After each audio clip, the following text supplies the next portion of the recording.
Good morning, everybody. All 25 of you, welcome. It's a real privilege for me, really, to chair this panel. It's a topic that's become beyond lip service in a real way, because there's evidence now that the investment case for diversity and inclusion is not subtle, but it's on its way to making great progress, that there is value, as one might expect, to diversity of views, including previously excluded groups in decision-making and leadership venues. And so we have a panel here that will be able to shed some light on a variety of those issues. There's some critical questions, I think, that is worth posing. From a research point of view, investment returns are, in fact, correlated over the long term with diversity and inclusion. Now that it's something that I think we need to pay attention to. But it focuses on what definition we give diversity and what definition we might give returns or investment returns. I tend to favor more long-term returns than short-term returns, because I believe the process by which you do these kinds of things involve change, and change doesn't happen overnight. But the reports are clear.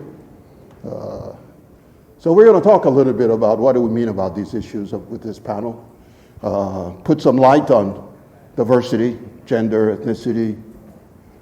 How do you get an advantage for that leads to higher returns? What do we mean by inclusion?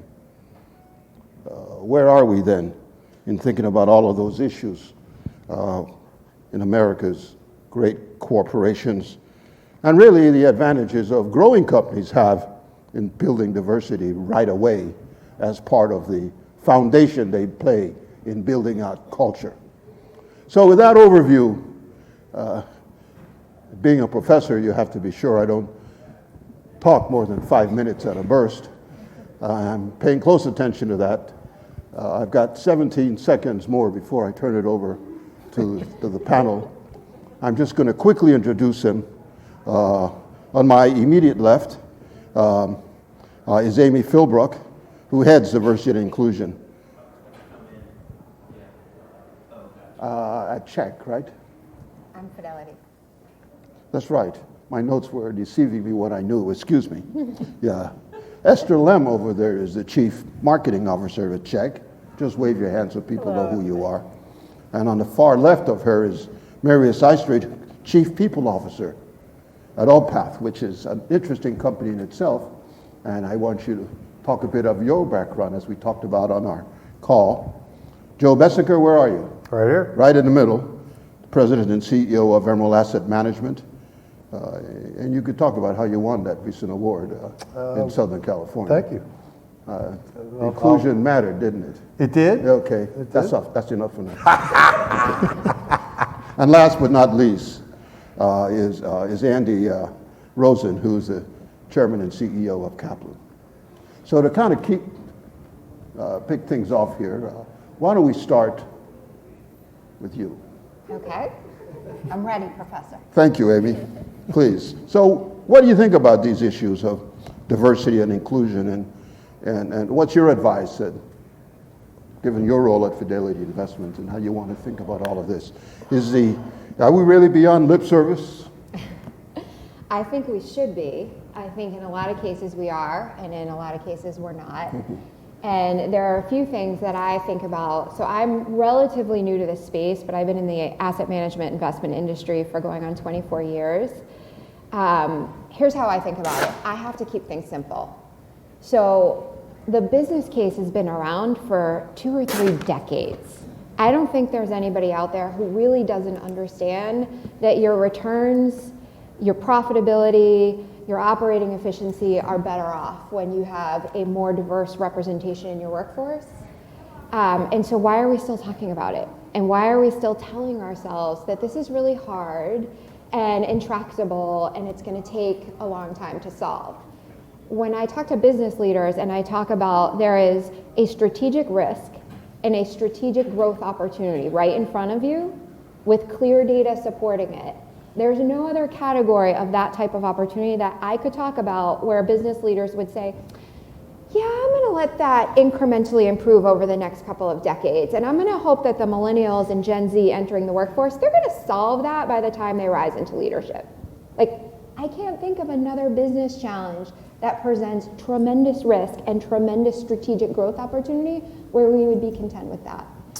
So do I think we're beyond lip service? I think when we get to brass tacks and we say, this isn't complicated, it just takes grit and stick-to-itiveness and the courage to change the way you make decisions in your business, we get beyond lip service. When we say things like, the millennials will solve this, there's a different generation coming in, or this is really hard and intractable and it's going to take years to solve, so let's settle for incremental improvement, I think we're still at lip service.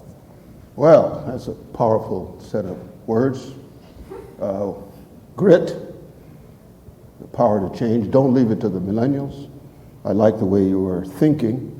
We want to come back to those views in a second. For your opening comments, let me go to Andy Rosen. Give you another 3 or 5 minutes burst. Okay. What's this business about lip service? Is it real or not? Okay, a 3 to 5 minute burst, you say. Yeah, that way we can come back around. Well, first of all, I couldn't agree more with what Amy just said, and I want to incorporate your comments by reference and just say, you know, there's nobody in this room, and there's, you know, few leaders in corporate America, I think, who don't understand that a diversity of viewpoints is important.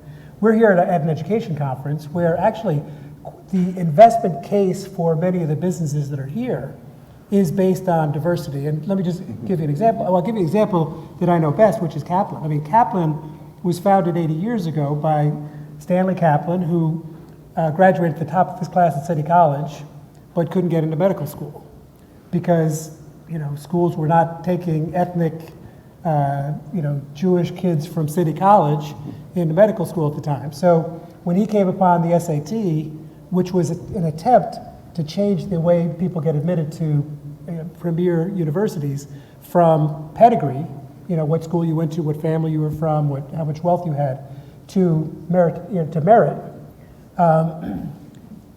He built a business around helping the immigrant and ethnic population of New York City succeed on that test so that they could get into schools that they were otherwise shut out from. So Kaplan was built on this notion of meritocracy, bringing diversity to the premier institutions. And as we've extended over the course of the years, the largest single part of our business right now is bringing international students from every country on earth to universities and institutions in the United States and the United Kingdom, in Australia, and so on. So we bring more students to the United States than anybody else in the world. We bring more students into the UK or Australia, and we bring more students out of China or Korea, Saudi Arabia, Nigeria to study in the West than anyone else. And so our business is really, you want to talk about an investment case. The investment case for Kaplan is based on diversity. And we can talk when I'm, if I get another maybe 2 minute burst later about how in order to do what I'm describing, we have to be diverse ourselves. Great. I wonder if that's a terrific comment as you internationalize and you get all these views. So we'll come back to that point. I want to tell us how you do it internally in regard. For Joe, tell us a little bit about how you feel about moving beyond lip service. Well, I do believe, my name is Joe Besecker, I run a company called Emerald Asset Management, and one of the big differentiators between myself and most of this panel is I'm located in Lancaster, Pennsylvania, which is not Boston or San Francisco or the Bay Area or the great metropolis of Los Angeles. So we have additional challenges on top of what would be normal challenges. Lancaster isn't exactly the most diverse capital of the world. And so I was saying to somebody when I was talking about getting on this panel is when we first started as a very young entrepreneurial firm trying to do something that we've somewhat accomplished at this point. And our belief is that research is the key to what we do. We have 22 research analysts, something like 8 investment portfolio managers. But we weren't always like that. So when we started, we took what whoever would make the sacrifice to do what we were trying to accomplish. And it was a difficult task to ask somebody to work for next to nothing to come to accomplish this dream. They have families, they have other things. So we didn't have the opportunity necessarily to be diverse, but we were very fortunate that we had a woman by the name of Stacy Sears that came through our intern program that very rapidly has now become one of our top investment professionals on the asset manager side. She's a portfolio manager. But in the early days, we would go make presentations. You talked about Los Angeles, that's a little different. Back then, when we were regionally trying to get assets, we would typically have somebody from the board, not from the consulting side. So the way it works in the investment management business is you have the plan sponsor, the people that want their money managed, you have a consultant, and then you have a board. So we were typically going to boards, that wasn't with our mutual fund business, but on our institutional business. And not long after we would present, someone from the board would run out, they would look at us, and it was obvious that we weren't extremely diverse at that point. And they would say, you know, what's your plans for diversity? And so they had to take a little bit of leap of faith on my word and our word that as we grew and had assets, I mean, when you have no assets, you know, we've grown from 0 assets under management to over $6 billion. We're one of the top small cap managers in the country as far as performance, but those early days were difficult. We're an extremely diverse firm now, mostly through our internship program. And one of the reasons for that is there's many statistics, and I'll read you one. It's good business. In 2015, Morningstar study found investment teams that are made up of both women and men consistently deliver better returns, with equity funds overseen by mixed teams outperforming either gender, working alone on a 3, 5, and 10-year basis. That diversity of thought, that diversity of opinions, and you can make whatever judgment you want as to why that is, but the fact is that mixed teams work. Additionally, I would argue that since we're extremely diverse in not just gender, but in all cultures, that also gives us a leg up, a difference of opinion. And this is all at the portfolio management side and the research side. And then lastly, there's some very alarming statistics about, you know, we have a small venture fund, and I've been very fortunate to have Steve Russell, who came from the state of Pennsylvania teachers, who happens to be a person of color. And he was in that space for the teachers, so I picked him off. That was my client. They didn't like that too much, but you know, I was able to pick him off. And he worked on some of our venture activities because, well, he was one of the most qualified guys that I knew. He left me. He left me for, back in 2001, he left us to start a venture firm based on his passion of trying to have a minority-owned venture capital firm. It didn't work out. We took him back with open arms, but now all that experience that he had has been very useful to us, and we're using him in that capacity. Our business, as you'll know, is a very difficult business, very competitive business. We often get the bias of what can somebody in Lancaster, Pennsylvania, how could you people know, you know, you're not in you know, Boston, you're not in New York, you're not in California, in the Silicon Valley. Well, we make over 2,000 company visits and we compete very well. And it's those very people that go out and do that for us that are extremely diverse, that give us that pool of knowledge to be able to perform. Diversity is something that's extremely important, but as with everything, people have to perform. And that performance comes, I believe in the 3 Ps. I think if you have the right process and you have the right people, you'll get performance. And those people that we have are doing that process, and we're getting tremendous performance. That diversity aspect of it helps us in 2 ways. It helps us with a diverse view as we execute our process, and it also helps us, quite honestly, in the marketing side, so that when the plan sponsors and the consultants see a very diverse team, that gives us a leg up in our competition. Good. Thank you for that, Joe. We'll come back to you on some issues of diversity in investment services generally, as well as asset management, because we have, besides you, Amy's here also. Right. And she faces that with a much larger firm. A much larger firm. Well, just a little bit larger.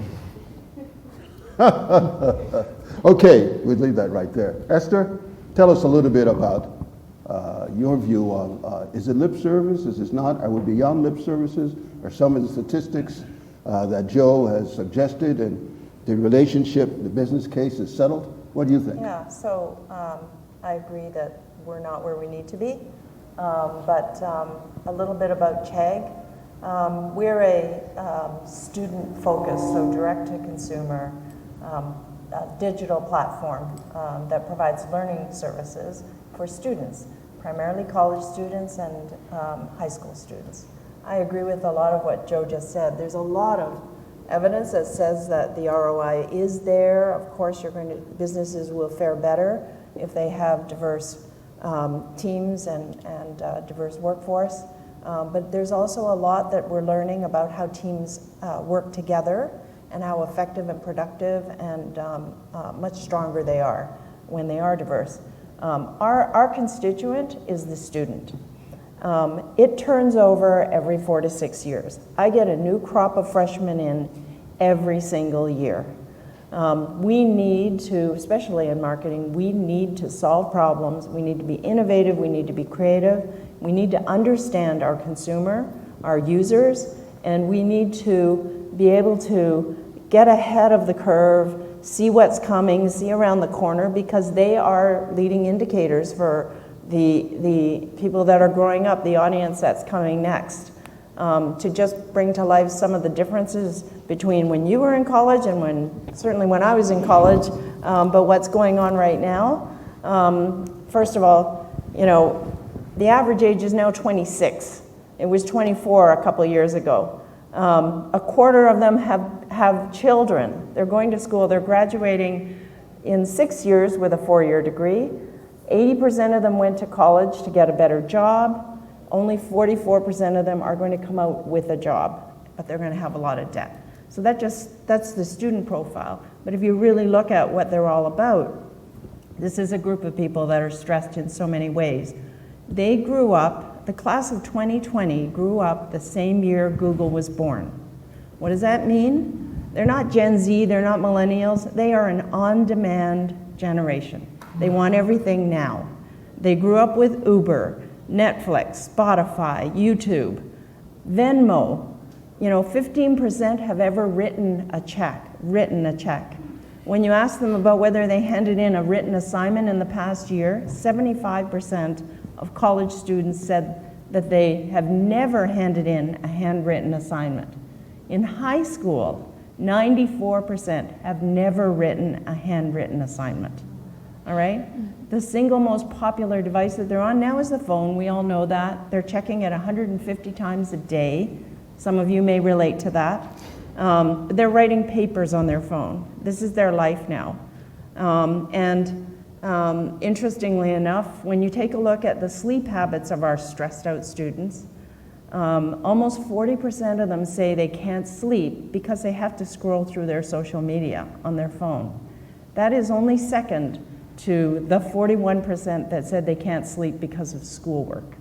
So we have another generation that's coming up behind us, and we need to have a very diverse marketing team, company within Chegg, because we need to understand what they need. We need to understand and analyze and gain consumer insights to figure out how we can help them further.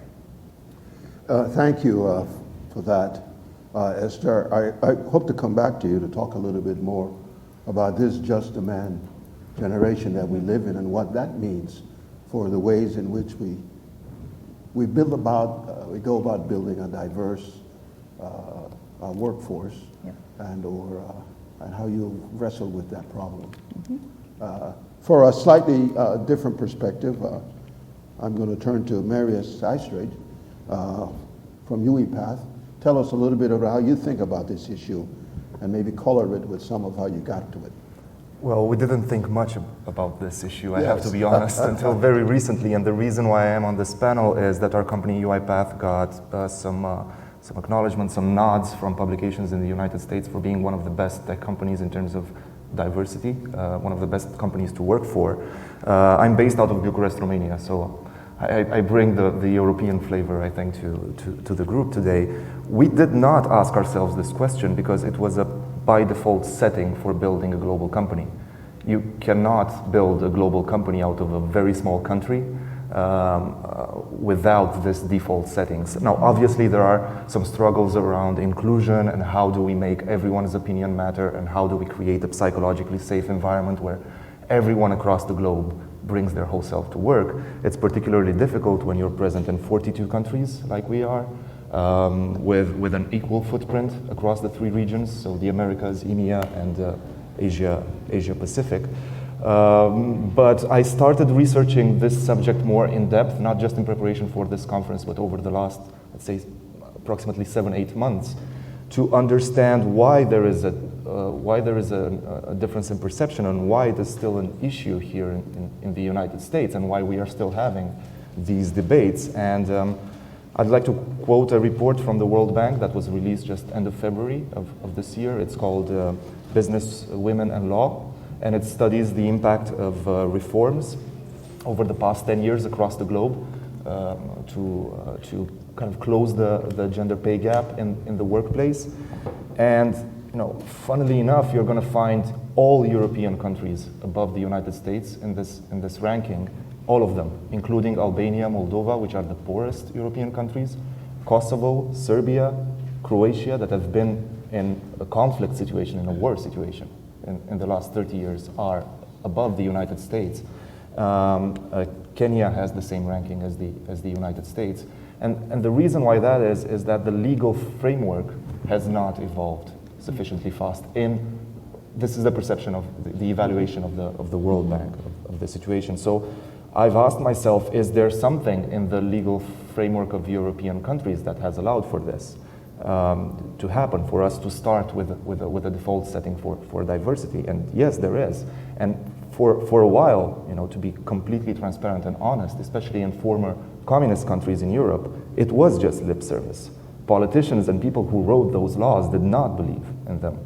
But by force of repetition, over the course of 2 generations, you end up in a situation where, for example, women are an active part of the workforce just like men. It is expected for there not to be any sort of discrimination in the workplace.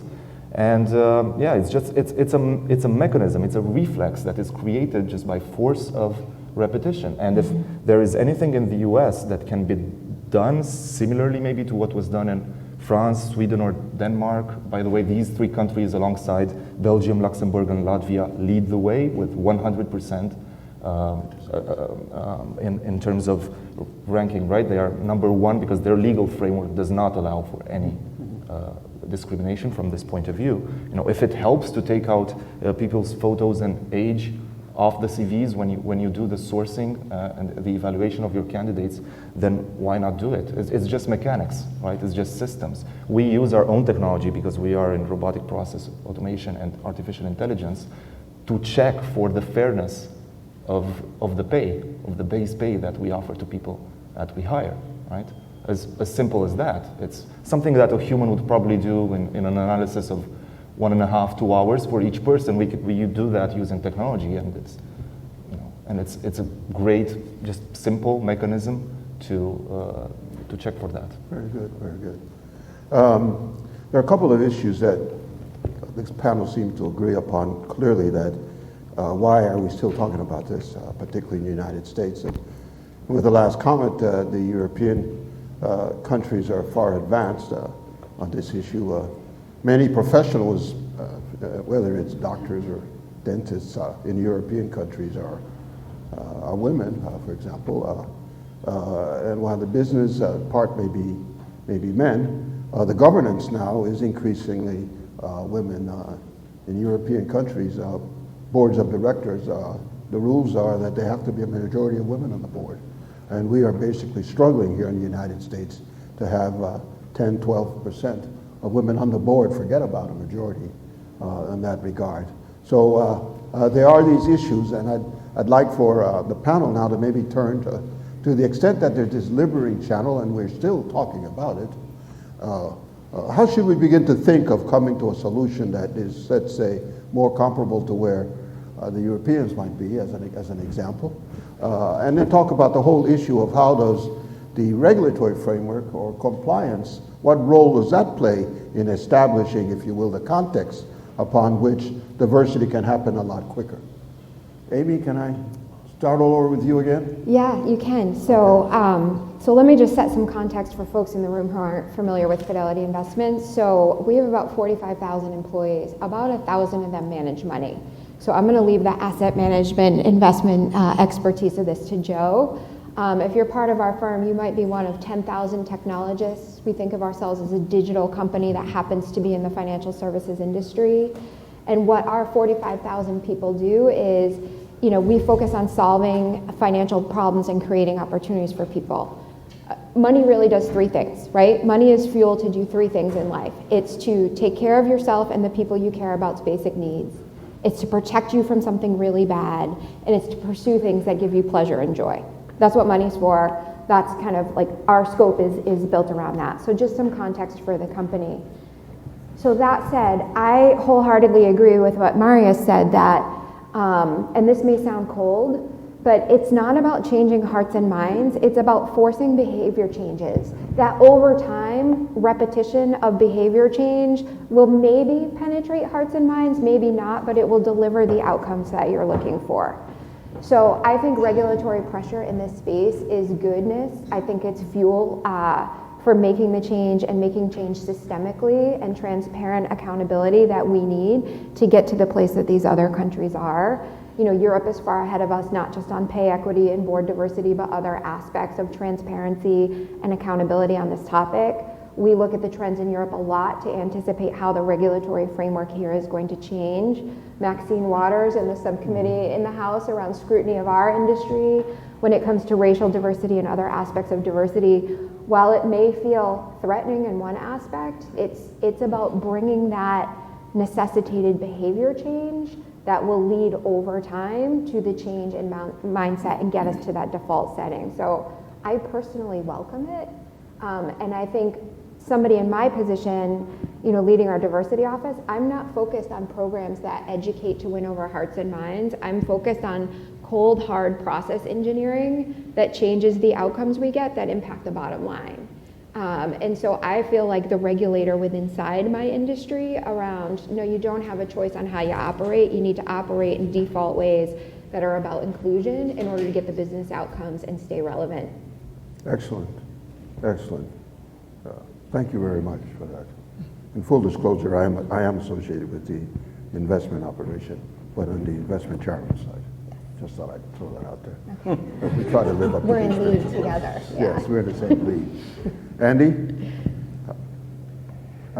Same question, Bingham, but really go back to sort of your initial point about Kaplan, and really how you really, in many ways, started building an inclusive environment that has evolved internationally.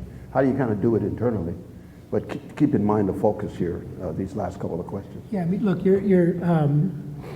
it's going to be very difficult to serve a highly diverse population of, in our case, students, without having people working for you who look like that. Who look like that. Yeah, I mean, okay. and in our case, not just look like them, but understand the sort of cultural sensitivities and expectations that the students who come to us have. And so I think that makes it gives us, you know, a pretty powerful incentive to be diverse. But I have to say, I mean, you know, as you look at the world around us, and you've got, you know, the Me Too movement and Black Lives Matter, and you've got the anger that led to Donald Trump's election, and so that this sort of sense of there's something wrong with the way the world is operating now has definitely worked its way into the workforce, and I think the expectations are much higher now than they were just, you know, even 5 or 10 years ago. And you know, now, you know, you get questions about intersectionality and, you know, gender fluidity and things that, you know, 10 years ago were much less common. And so, you know, the demands are getting greater. And I think that if people have companies sort of outside the coast, you should know that this is coming. Like this, you should be not just trying to reach today's sort of standards of diversity, but anticipating tomorrow's. One of our senior executives mentioned to me the other day she had been interviewing a candidate, and he said, "Do you have gender-neutral bathrooms in the office where I'll be working?" And the answer was no. And he said, "Well, I'm out." And it was because he saw that as a symbol.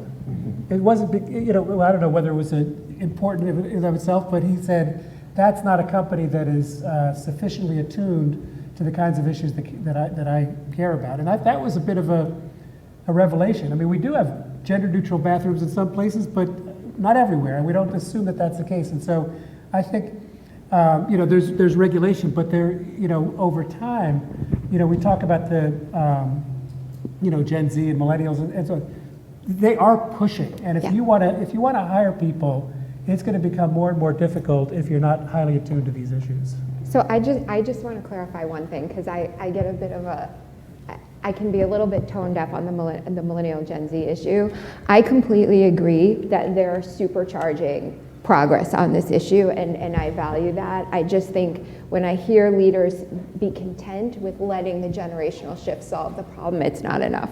Yeah, I'm not suggesting that you're saying otherwise. I'm just saying that if you think, well, I think we're going to be okay because we're sort of surviving under the current definitions or expectations of diversity, you're behind because the world is continuing to change, so you better get your act together on that. Yeah, it's about being relevant in the context that you live. I don't know about you guys, but I was born, I will live, and then I'm going to die. And that's going to happen sooner rather than later. I want to leave 15 minutes so that those in the audience who are assembling the questions they'd like to ask you as we speak have voice. But I want to come back with Joe for a few seconds and That's fine.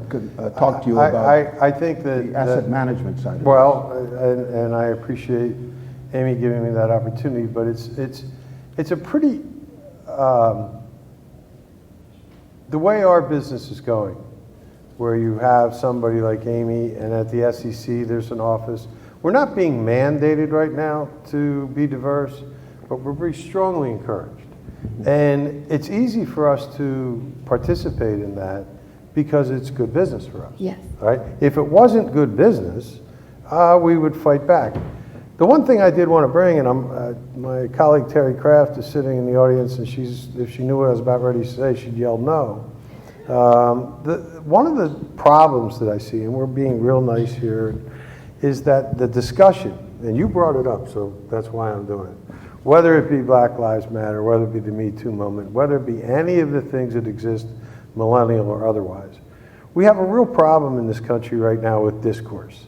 I went to a Jesuit school. I learned the method of if you have a thesis and then an antithesis, you bang them together and you come up with a synthesis. We've lost that ability, I think. The fact that somebody disagrees with somebody now is an anathema. And I think that disagreeing is how you get to solutions. And I think that the tenor and the tone of the conversations that we have about diversity, about a lot of these things, is not healthy right now. I think things like that we're doing now are great. I think that I was in a session yesterday where I was just making a point and asking a question, not taking a side, but because of who I was, a white male, I was pretty much shouted down because I guess I couldn't empathize or be on that side. That's not the way I grew up. That's not the way I was trained. And I think the only message that I have is that discussion and conversation, whether it's two sides agreeing or disagreeing, is a good thing. Mm-hmm. And having these conversations, that will help people in my position, and it will help people in their position learn. And I think we got to get more to that than just taking a big side on one side and a big side. Now, I think it's a problem in politics today. I think it's a big problem in our social environment. And we're not going to get anywhere unless we really start to have these discussions and come up with solutions. What I do for a living is to try to find solutions. I'm trying to make investments. Yeah. So I'm constantly, in our rooms, we're constantly battling to see what kind of investment is. I think it's a good process for everybody else. And if some people are more open to disagreeing opinions and then coming up with solutions, we'd be better off. Yeah, although I just would note that when people raise issues that they see in our workforce and say, I think we need to be better, I think they're doing exactly what you're describing. In a way, yeah, I agree. You know, I mean, like It's just the how fact it's that people received, are, and how are saying that it's this how is the not- platform yeah. goes. I agree with The you. fact that people say this is not sufficient to me doesn't make them. No, I agree with that. I think they're trying to improve the company. I agree. Well, with that interlude, let me move on. I think we can disagree, but we don't need to be disagreeable. Correct. I guess really is the way I'd summarize that. And I think you're right, because progress is made only when there is friction. Correct. I mean, that's just the physics of life. And so you got to collide. And come up with a Thank you for solution. reminding us, exactly. So, Esther, given your clients and who you work with here, tell us a little bit more about kind of how you see regulation kind of affecting, or maybe you don't have to, for where it's happening naturally because of what's going on. Yeah, so I can only speak from the experience that I'm going through. I talked about the need to have a very diverse team within the organization, and we at Chegg really value upfront discussion and especially around issues and stuff like that. But it 55% of students are female, yet something happens when they get to the workforce, and I don't understand why. I'm a female leader. I've worked really hard at trying to bring in the best people for the job, and we at Chegg happen to have more than 50% female in the marketing team, and I used to make jokes about, I'm trying to add diversity, I'm looking for a white male, because, That's right. because I can't find any in Silicon Valley for the marketing team. But it's a real challenge. I agree with you. And I also co-chair within Chegg, I co-chair the Chegg-Her Affinity Group, which is an organization that was developed from within the organization. They came and asked us to help them understand, this is a female affinity group, help them understand how to manage and grow careers within the organization. One of the biggest questions I get is, can this be a safe environment where we can discuss things, because I don't know how to deal with these things. Very personal issues, and they just need an environment to talk about that. I also get ageism questions. Now, I know many of you in the room are thinking ageism the way I think about it, but these are young people who come into the workforce and say, I have no voice because people perceive that I'm too young to know anything. I don't have the experience. So it's very difficult for us to relate to some of the issues that these people are facing because we're not in that situation. I'm not experiencing it.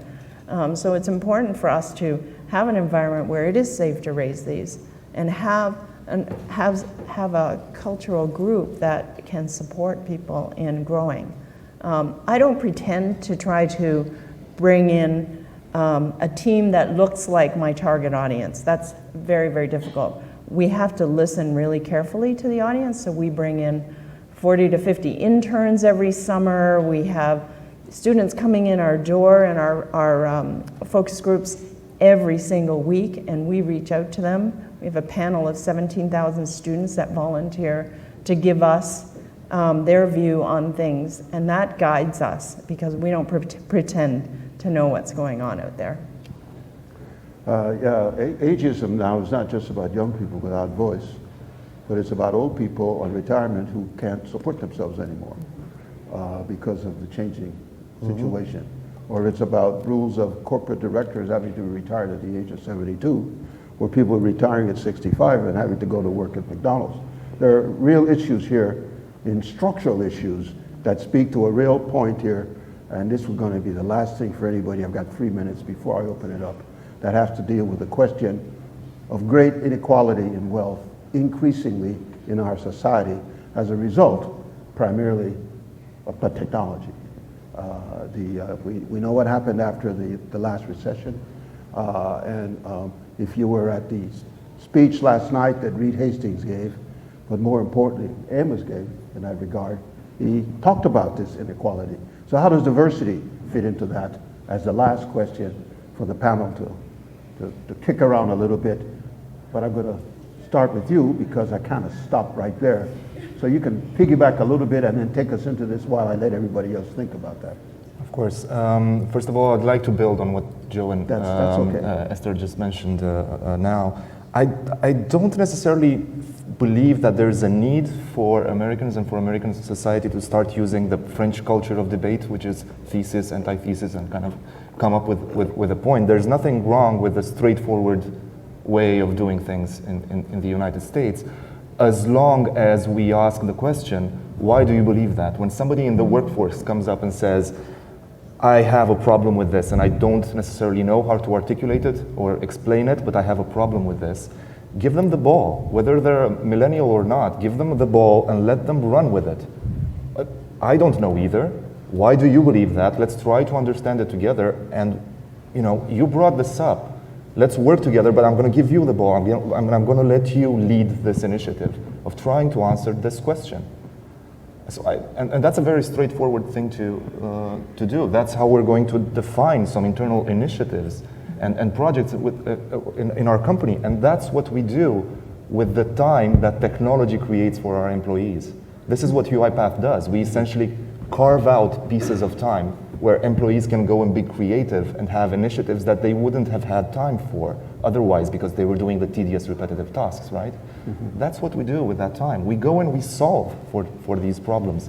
And yeah, I know it's not ideal, and I know that companies cannot define the way that society fundamentally operates, and a lot of the points that we've mentioned on this panel, relate more to politics than to the way the companies operate, but still, we have an opportunity here. This is what technology can do for us, right? Free up time, give people the time to focus on these issues. And well, since seeing as how you alluded to it, there is a real question then of leadership, and values and tone at the top, and really what the fundamental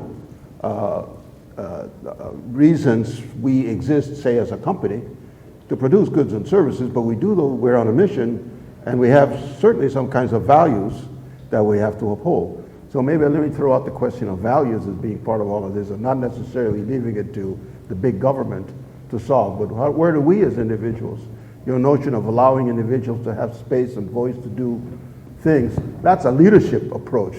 That's different than say, I'm going to tell you what to do, so you don't have to think. It's also an education approach, right? It's not just a leadership approach. It's an open and inclusive leadership approach, mm-hmm. But it's also a question of education. The reason why young people, and note, I'm a millennial, just so you know. So the reason why we don't know how to solve certain problems is because we lack education to solve certain problems. Mm-hmm. We were never trained to be, financially literate and to understand. I'm a computer science graduate, so I was not trained to understand P&Ls and the way a company operates and the way stock operates in a company, and what is fair and what is unfair. And then it gets complicated when you do it in a global context, right? Not just for the US, but in a global context. So we weren't trained for this. We obviously don't know how to answer these questions. You know part of the answers with research, and we can probably build something that's better and fair for a global company over time. Well, I think I make a living of researching companies, yeah. All right, of looking at businesses, both public and private, all right? And one of the challenges that exists today is that when you start a company, or company is started and things are happening, there's a great deal of sacrifice done at that level. So when you were at Chegg for wherever, mm-hmm. however long, how many years you been there? 8 years. 8 years, and how long has the company been in existence? 10. Okay, so you were there pretty early. Yep. There were sacrifices. You built a culture. Chegg is a culture, mm-hmm. a big time culture. And your leadership is as a person, are people that are leaders and thought leaders and whatever. But let me ask you a question. One of the challenges I see in every company that we deal with as they grow, and we specialize in small cap, the small cap world. That's primarily what we do, although we go down to the lower level into the venture, and then we obviously go upstream somewhat. But 20 seconds, Joe. Okay, I just want to know the challenges is the fact that you've made great sacrifices at that point. And it's great to hear the opinions of somebody that comes in that's new, but they don't really understand the foundational things that you had to do building this company to get to that point. Mm-hmm. And the further you get away from that nucleus, there's a lack, you said, a lack of understanding, lots of research, things you don't know. And so the idea is to try to make sure that we communicate that position that you were in 8 years ago to the people that are coming in. I think that would help the cause a lot. Can I just want to say, Well, just a second. Let me leave it here. Is anybody in the audience who has a question that they really have to get out at this point? I want to be sure that you're not short-circuited. Yes, ma'am. Oh, okay. I was just going to tie together these questions of leadership values and the question about technology, and I just think about this in three dynamics. So technology's played a role in being the great equalizer, where none of us know everything anymore and everybody has the ability to learn everything, right? So that's how it's a great equalizer. Technology has become a force that can be used either intentionally or unintentionally to be an oppressor, right? So AI algorithms can create oppression and suppression, or they can create equity. And then the last thing I would say that technology has done is it has changed the social contract between what you experience as discourse and agency in your personal life and the traditional corporate hierarchy that has created great wealth and success in this country or in the world for decades. And you have those two things colliding in the workplace right now. So when you think about leadership, values, technology, and equality, it's those three things. Like, it's leveled the playing field on access to information. It can be used as a weapon of oppression or equity, depending on how you choose. But most fundamentally, it's changed the social contract outside of the corporate context, and the corporate context has to change to keep up. Okay. Well, that was well said. It was worth the time, right? Do I see some hands back there? Yes. Well, and right behind you. Did you? But she didn't ask her question yet. Oh, you didn't ask your question yet? No, but she yielded her time. So let's get somebody. Let's get the guy in back. Then we'll come back to you. Yes, ma'am. Oh my goodness! So much equity in this room. I love it. Go ahead. Okay, so Joe brought up having constructive conversations about issues like the Me Too movement, Black Lives Matter, etc. I would love to hear from the other panelists on how you can have a dialogue about this with conflicting views, because it really gets so personal. Like, I mean, frankly, I think if some people don't support some of these movements, then they don't believe in basic human rights. So, you know what I'm saying? So I don't know, Joe doesn't. But I'd like to hear from the other panelists on how you have these conversations. Well, I'll give an example of, in one of our businesses, the chief operating officer has a regular series of meetings, with a group of, 8 or 10 people, just to talk about what, it's sort of a listening tour, to talk about what workplace issues are important. And she spends most of the time listening. But people have that opportunity to express issues regarding how they feel the company and the environment could be better. And actually within that group, there usually are multiple opinions and so on, but it's set up in a respectful way that people feel like they get a chance to voice their issues. Sometimes everybody agrees, sometimes it gets pushback, but people feel heard, and they are heard. That is, there's points that come out that you realize, well, as a company, we should be better on that. And so I don't think most people insist that you have to do everything that they say right now, but what they want is to see that you are listening and that you're moving in the direction that they're pushing. Now, would they prefer you go faster? Would they prefer you go further? Yeah, but I don't think that that's the standard. I mean, people, you can go to the next company down the street and they're going to have the same issues. And so people, I think people tend to be more reasonable than you think, as long as they are in fact heard. And I don't mean listened to, I mean heard. And not just that, and if you'll allow me to add to that, and the emotion needs to be contained, right? You'll give Yes. people the space to express how they feel, but you contain that emotion, right? They need to have conversations with people. Well, in my company, it happens with people in my team and the people in talent team. They do have those conversations. Sometimes there's a lot of emotion. That emotion is contained, and then space is created for them, right? To go and express their opinion publicly, to participate in the events they want to participate in, to make a point and to deliver the message that they have to deliver. In the workplace, however, what we work towards is containing that emotion. As you said, not just listening and active listening and saying, I hear you and I understand you, but containing the emotion. It's highly important so that we, again, create the space where people go out and do something about it after work. May I add to this? I'll be brief, I promise. So I already mentioned that I chair this female affinity group, or we're not inclusive, like anybody can join us. But I get a lot of questions, and I have to talk to my CEO about them because and I hope I'm being PC correct here and everything, he's a white male and highly sensitive to even having a conversation about some of these topics that you're raising for exactly the reasons everyone's describing. And he's like, you can talk about this, you can't talk about this. This affinity group has come to me and said, can we go off-site and just spend some time with you to talk about some of these issues in an environment where we can just talk amongst ourselves safely? And they're begging for these open conversations in a non-emotional, I mean, it will be emotional, let's be serious, but it's a safe emotional environment.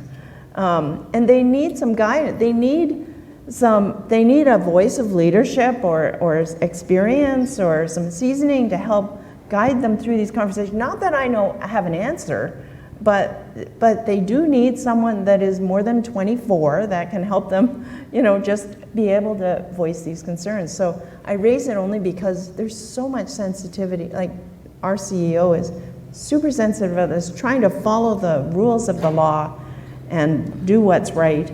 And I have a slightly different perspective on it, and it's like, how do you build an environment of trust?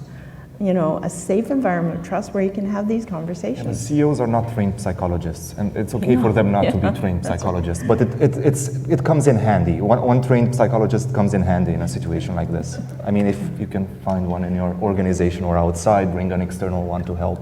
I would just note that one of our businesses, there was a group of women who created a women's group, and they said that we're going to have a meeting, and people are invited, and they were actually quite unhappy that there were only 3 men who came to that meeting. And they called it the sisterhood, and I think the men just felt like that would be like, I think they were, everybody was in a bit of a box, but now I think maybe we know in that unit that men should have come to the sisterhood meeting because it was viewed as diminishing the importance of it. It was that was definitely not the intent, as I understand it. Okay, let me return to the audience. Yes, ma'am. I'm a psychologist, just Yay! just so you know. And I don't. Is this on? My question is back to the issue of regulation. And what you each, and for those of you who've thought about regulation, what you envision about how that would change the actual interactions on the ground, sort of in terms of bias and glass ceiling and kind of the pushback that we sort of see with affirmative action now.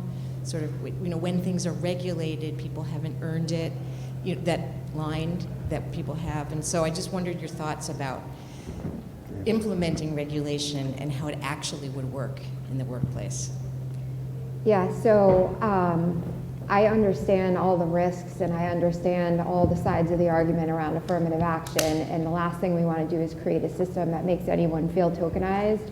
But I heard something that I thought was really smart on the Education Without Representation panel yesterday, which is when you're the one of only, you're the token. When there's 2 or more, it's no longer tokenism. So I happen to be a firm believer in affirmative action, but I think it's dependent upon the institutions that have to operate within these regulations to be extremely intentional and invested in scrutiny of the how. So I'm a process engineer by nature and by trade, maybe an odd background to find in your diversity and inclusion leader. But to me, I hope regulation focuses on transparency, not just of the what, but also of the how. And I think the corporate mandate is to put 80% of your investment in the how and trust that the 20% of the what will come. And 3 is a crowd, if you want to get anything down. Yes. Any other comments from the audience before we... Can I add to this, to add a bit of flavor again to this answer? It's not a question of imposing a sort of culture police on people. Regulations will not achieve that. That's right. It's creating an infrastructure where behavior is naturally, you nudge people into a certain type of behavior. That's what regulations should support, right? It's not about saying in the workplace, you're not allowed to say that, and then putting it up on the walls, and that's it. It's never going to happen again, right? It's not that. It's nudging people towards a certain behavior, and I always come back to this example of the anonymized CVs, right, in decision making. You're just nudging people to making the right decision. That's it. Well, I think with that, we're almost at the end of our time right here, and it might be useful, unless there are other questions from our audience, to summarize. I just want to make a couple of points right here, and nudging speaks directly to it. If you want to see a different world, you have to participate, and you can't be an observer in the change process. And nudging is one way of changing behavior. And it really is about behavior and the way people act, particularly if you're in a firm and you understand that the research shows that gender and or ethnicity in terms of participation in corporate organizations and groups has a positive effect on earnings if you want an advantage. And so this can be perfectly aligned with your profit motive. And to the extent that how you create this is difficult, but life is not necessarily a I win, you lose game. Growth allows you the prospects of making everybody better off.